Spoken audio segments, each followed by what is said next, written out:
drapeau représente un pays. Et on ne peut pas banaliser le pays en le portant comme c'est peut-être une rue de distraction. Peut-être on peut comprendre pour les supporters qui supportent peut-être le Cameroun. Oui, ils peuvent supporter, ils peuvent prendre le drapeau parce qu'ils sont en train de refléter le pays qui est en train de faire un jeu. Alors pour montrer la valeur nationale, ils peuvent mettre le drapeau parce qu'ils sont en train de supporter le pays. Mais par simple plaisir, je ne pense pas qu'un homme peut prendre peut-être le drapeau, coudre comme un pantalon et marcher dehors. Bon, pour le plier d'abord, on doit plier le vert de l'autre côté et le jaune de l'autre côté. Quand on va plier, rien que la partie rouge au milieu puisse apparaître avec l'étoile, là on a bien dressé. On peut le garder à ce niveau-là. On ne peut pas utiliser le drapeau du Cameroun comme une nappe ni comme un vêtement. Je crois que c'est juste fait pour être accroché en haut d'un mât. Et pour représenter les différents états du Cameroun, par exemple, il est en benne quand on est en deuil national, il est tout en haut quand on est dans un état normal. Au lycée, il m'arrivait des fois de faire la levée des couleurs.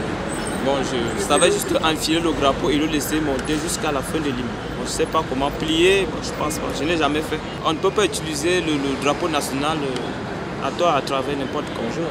Je ne sais pas plier le drapeau national. Normalement, on va le plier en quatre, non? En quatre.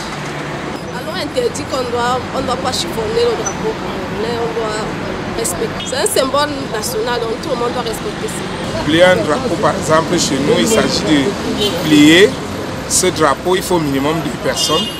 Comme ça, il faut toujours ressortir l'étoile dorée. Donc la partie jaune est toujours là. La posture, c'est d'abord une posture de respect.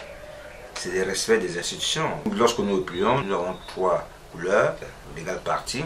Et nous les plions en faisant en sorte que la couleur rouge soit dessus et l'étoile ressorte. Et nous le portons entre les 2 bras. Donc nous posons sur les 2 bras pour qu'il soit accompagné. Comment nous le levons? Évidemment, c'est tout un cérémonial qui s'apprend. Le drapeau ne doit pas toucher le sol lorsque nous l'attachons au niveau du mât. Et nous le levons avec beaucoup de hauteur et beaucoup de solennité. Le drapeau est flottant lorsque nous le levons tout simplement chaque matin. Il est flottant, ça veut dire que la République est debout, il n'y a pas de problème.